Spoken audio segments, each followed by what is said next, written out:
On our first day, we took a cruise boat over to Fitzroy Island and it was absolutely beautiful. We couldn't get over how clear the water was. In the areas of the island that we went to, there wasn't actually sand on the beach. It was bleached coral, which was really disappointing.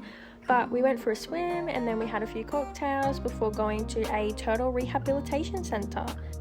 The next morning we went parasailing just outside the Cairns Marina. There was so many jellyfish in the water, it was insane. The boat would jolt us a little every now and then and Kia would start swinging and it was the funniest thing.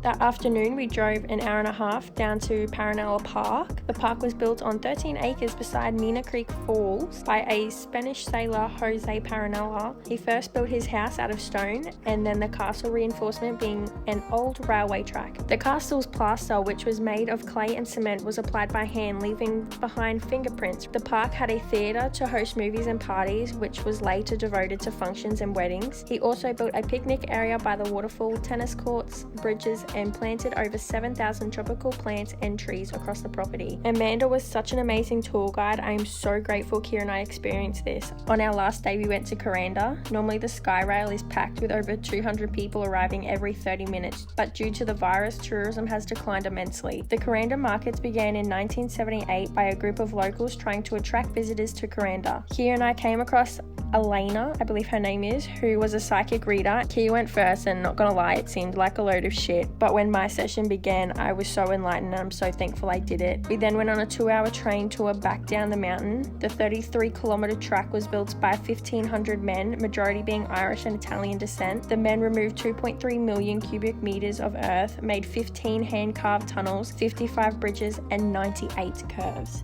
It was incredible.